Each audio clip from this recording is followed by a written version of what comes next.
Right now at 10:30, as we still pick up the pieces from last night's storms, we are getting ready to see even more of those storms roll in. Some of those storms so severe that school was actually canceled for some today. At Marana High School, students were even told to shelter in place. And once they were finally able to go home, there was damage all over the place. But just because those students were allowed to go home doesn't mean that they could actually get there. Some buses faced hours-long delays because of road closures. And then in one place, a truck was even blown over by some of the winds that we saw yesterday. And the concerns of severe weather not going away anytime soon. Hurricane Hilary strengthening into a Category 4 storm overnight. While it won't hit southern Arizona directly, we could still feel some of those impacts here at home. Hey friends, happy Friday. Thanks for joining us for this 13 Plus FastCast. I'm Anna Orsini. And I'm Kirsten Courier. Thank you for joining us and happy Friday. We have First Alert forecaster Allie Potter with us today. And Allie, I know everyone can definitely feel it outside, the moisture in the air. Muggy. It really is. And, you know, you're talking about those winds, right? It was just wild. And Yeah. folks are going, oh, that was part of Hilary. It actually wasn't. Oh. It was our typical monsoon that we have been needing, right? We've just been used to these more drier Exactly. conditions, right? So yesterday, those gusty winds clocking in at 64 miles per hour, which I haven't confirmed that that's exactly the wind speed that caused all of that, but definitely clocking in there yesterday, though. But Hilary's what's on the minds of everybody, right, in Arizona, because, as you mentioned, Carson, so we're going to get a little bit of remnants from that, but it's not going to be directly heading towards Arizona, but however, California, and yes, strengthening to a Category 4 hurricane overnight. So we're not going to see her arrival until later on come the weekend into Monday. However, prior to that, we will be seeing some of the remnants of Hurricane Hilary. So Monday is our projection of when she will reach more so landfall in the California area. But tracking her a little bit, as you can see here, tomorrow morning, some of that rain making its way into town in Arizona, and even more so by the afternoon. So by the way, the biggest takeaway from this is going to be Saturday afternoon rolling into Sunday morning, the early parts of Sunday, mind you, and that's exactly what our radar is indicating. Now Sunday we will see a little bit of that moisture still sticking around and those rain showers in the afternoon, but again mostly Saturday morning and then Saturday afternoon heading into early morning on Sunday. Today though, we are seeing more so of a monsoon-ish / Hilary-ish day, okay? Taking a live look at our satellite radar, a little bit of activity we're seeing there in the Sierra Vista area, and then more so north of Tucson, but that's more so in the mountains as we speak. But timing out the rest of your day, another active day. And yesterday was definitely monsoon, and I know lots of folks enjoyed the rainfall. Obviously, we can do without the winds. Today, focusing on the rainfall as is. So today, 2:15, I timed it out for you, around Benson, Tombstone, Sonoyta, Sierra Vista, 3 points, and parts of Elfrida. I do want to point out the green that you see right there on your screen, that is more so moisture and rain. When we get into the orange and the reds, those are the storms. So we're talking lightning, thunder, possible severe thunderstorm warnings can be popping up during that time. So just giving you an idea as we kind of fast forward this a little bit. This is around that 3:30 hour, really starting to pick up there. Tucson seeing a little bit around 4 o'clock, 5 o'clock, 6, a little bit of break around 7:30, but then picking right back up 8 o'clock heading into 9. Taking a live look right now, look at the clouds. They are starting to make their way into town, and cooler temperatures, mind you. 84 degrees at the Tucson International Airport. We will take it. 87 if you're in Safford, 79 for Nogales, 88 for Marana, 87 for Benson, Bisbee, 81 degrees. Today's forecast, those rain chances really cranking up. Look at that, 50% in Douglas, but 90 in Nogales, 70 for Sierra Vista, 60% chance for rain in Tucson. Mind you, we're much cooler than what we were yesterday. Still in the triple digits, but the low triple digits. The 90s are back in the forecast. Now, by the way, we have these first alert action days because of the rainfall we're going to see And we're also going to have a flood watch in effect starting tomorrow. So just giving you a heads up there, Friday, Saturday into Sunday. 60% chance for rain for Friday, Saturday 50, Sunday 40. Temperature-wise, not too bad at all, ladies. We are not going to be complaining with this. 101 for the high today, the 90s back in the forecast starting on Saturday. So, Allie, real quick, because it is a first alert action day today, Yes. tomorrow, and Sunday, temperatures between Sunday and Monday, pretty much the same rain chance, 40%. So what makes Sunday stand out compared to early next week? So when it comes to temperature-wise? Or Just what makes that not a first alert action day on Monday compared to Sunday? on Monday? Oh, because the rainfall, but then also when it comes to the flood watch in effect. So we might be dealing with some standing water on Sunday. Okay, so definitely something people want to keep in mind as they head out this weekend, if you head out. Yep. Probably best not to. Just stay at home. Exactly. Stay Yeah, inside. stay inside. Exactly. Okay, perfect. Looking forward to it. Thank you, Allie. Thank you, Allie. And of course, as we get ready for these storms to move in, ADOT also getting ready too. Crews have been busy clearing out drainage ditches and also checking water pumps ahead of any of that possible flooding that Allie was just talking about. But there's only so much that they can do ahead of time. There are steps that you can take too. So if you are planning to be out on the roads this weekend, make sure your windshield wipers are good to go now ahead of time. Check your tread on your tires, use extra caution, and of course, brake in extra time. ADOT says they'll be using their Traffic Operations Center as sort of a command center if things do take a turn anywhere in the state. And another thing that we're keeping an eye on today is, of course, Maui. Some relatively good news that we're following. The death toll did not go up overnight. Now, that's something we haven't seen since those fires started a week ago. Usually those numbers do go up. So those numbers haven't changed heading into today.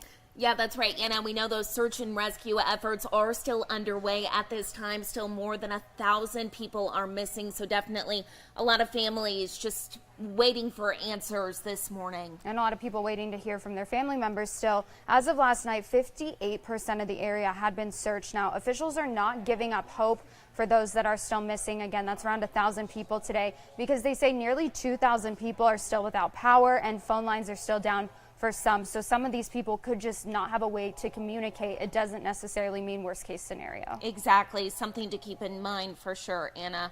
And today, federal investigators are on the ground in Maui to help. Members of the ATF have been dispatched to Maui to help determine the exact cause of those fires. They'll also work with local authorities to help identify some of the victims. And one of the things that we've been following when we talk about these fires is the sirens, the alert system. They have one of the most comprehensive alert systems in the country. We've said that before, but those sirens did not go off ahead of time. And then yesterday we learned that their emergency management coordinator actually stepped down after kind of defending that decision. Yeah, and we know right now, just into our newsroom, Maui has been reporting that before his resignation, he actually defended the decision not to use those sirens. Our own Randy Kay has more. So many of us residents felt like we had absolutely no warning. Hawaii has one of the largest public safety outdoor siren warning systems in the world. Sirens that were silent as wildfires raged. Question is, why? First, it was this. It would not have saved those people on the mountainside. Do you regret not sounding the sirens? I do not. The sirens, as I had mentioned earlier, is used primarily for tsunamis. That's what the head of Maui's Emergency Management Agency said Wednesday, before suddenly resigning a day later. But even before that press conference ended, his reason had changed. This time suggesting the sirens weren't used because people wouldn't have been able to hear the warning. It's an outdoor siren, so a lot of people who are indoors, air conditioning on, whatever the case may be, they're not going to hear the siren. Plus, the winds were very gusty and everything. I heard it was very loud, and so they wouldn't have heard the sirens. Same story with Hawaii's governor. First this. Sirens were typically used for tsunamis or hurricanes. To my knowledge, at least I never experienced them in use for fires. Then minutes later, another explanation. This time, the governor suggested at least some of the sirens were broken. The sirens were essentially immobilized, we believe, by the extreme heat that came through. Some were broken, and we're investigating that. Yet that doesn't all track with the county's own webpage, MauiSirens.com, which clearly states how the siren system is capable of alerting residents to multiple disasters, including wildfires. Emergency alert. And we also found this explainer about the siren's uses on Hawaii's Emergency Management Agency's webpage. We also use sirens for hurricanes, brush fires, flooding, lava, hazmat conditions, or even a terrorist event. This map, also from the county's page, shows where the warning sirens are located. According to the state, there are about 400 sirens statewide, including 80 on Maui. And in the historic town of Lahaina, where more than 100 people were killed in the flames, there are 5 sirens. 5 sirens that were not used to warn those in grave danger. Instead, officials say they chose to send alerts by text message to cell phones, as well as alerts on landlines and through TV and radio. It is our practice to use the most effective means of conveying an emergency message to the public during a wildland fire. While that may have worked in some cases, the wildfire moved so swiftly it knocked out power and cell service. So how were residents supposed to receive those warnings? There's no warning at all. There's not a siren, not a phone alert, nothing, not a call.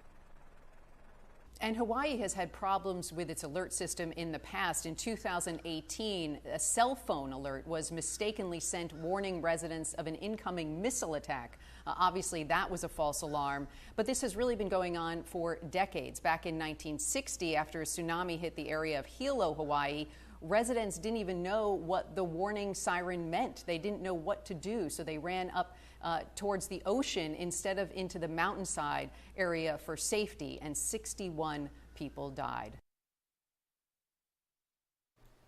And a big question that a lot of people have had following these fires is how can you help? There are a lot of different ways to do so, but one way that really stands out is Beanie Babies, announcing that they will be releasing a new and limited edition bear to help the survivors in Maui. You can see it right there on your screen.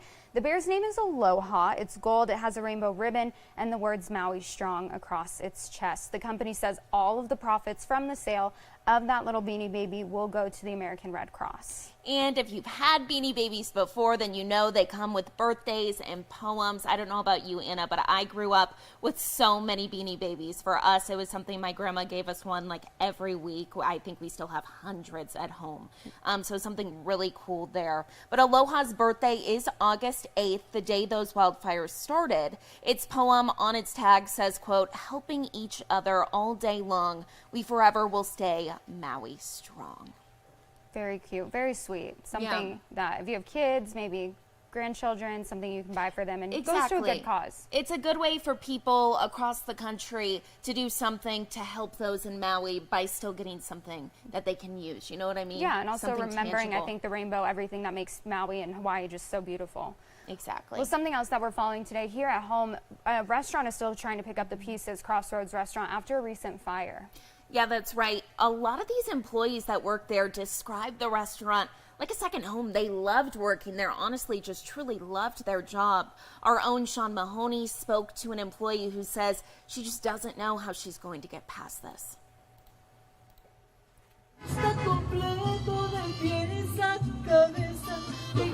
I've been singing since I was a little girl. I'm probably about 6 years old. Singing or music runs in our family. Singing is Armelinda Valenzuela's release. Her avenue for that release, the Crossroads Restaurant. People have come to me crying, saying that I touched their hearts, and the people there are beautiful. Growing up just a few short blocks away, it's a second home to her, just like it was for decades to many others. Many years ago, there was hardly anything around here.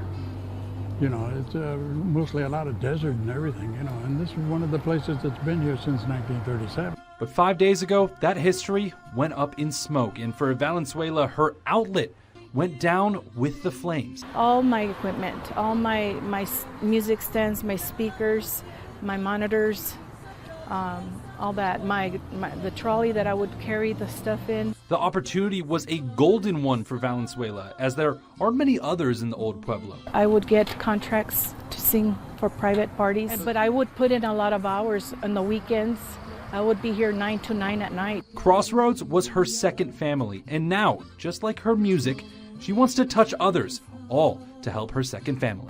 This brought me the idea of maybe I can really do something with my music and continue to help the underprivileged and people that are in need. Wednesday, she created a GoFundMe to help all employees affected by the fire. Now, despite the hardships she has experienced, her thoughts are still on others. So that they can have peace of mind. It's the epitome of what this restaurant meant to South Tucson. Another way she hopes to give back through her music and to keep her avenue alive. There's a lot of memories here. And the memories will stay with us. Well, taking a look at what's trending today, planning a trip to Vegas anytime soon. Well, after hearing this story, you might not want to, or you just want to be careful about where you're going to stay. That's for sure. Yeah, I'm extra careful about where you're going to stay because according to records from the Southern Nevada Health District, they are reporting bed bugs in 7 different hotels. And Carson, I know that this is something that seniors sometimes do at the U of A. It's like a senior rite of passage. People will go to Vegas for Labor Day, right? Exactly, yeah. Probably not, or at least if you do, you're not going to want to stay at these places, maybe.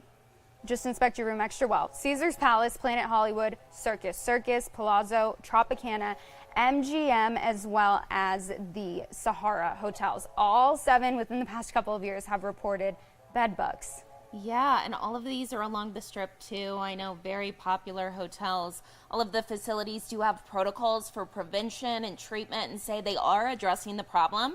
In the meantime, experts say you can check for bed bugs by turning off the lights and using a flashlight to inspect bugs and sofas. One of those things we hear about, well, we really don't hear about a lot, and when you do, it makes your skin crawl, you know? You feel like you can feel them on you. Yeah. And I think the pandemic made all of us kind of like super germaphobes, like all just like 100%. more so aware. I know we were Yeah. talking like our moms growing up were both, my mom's Oh, inspecting yeah. the room, she's going through, she's making sure everything's fine. But now more so than ever, just because we couldn't go out in public for like 2 years. I know. Hand sanitizer, washing hands, all the things. But definitely, I know when it comes to bed bugs, don't keep your things on the floor. Keep your shoes on. Get the heck out of the room. Go stay somewhere else. That's the advice. That's Yeah. Carson's advice. If you Yep, see that's one, my it's advice. time to leave.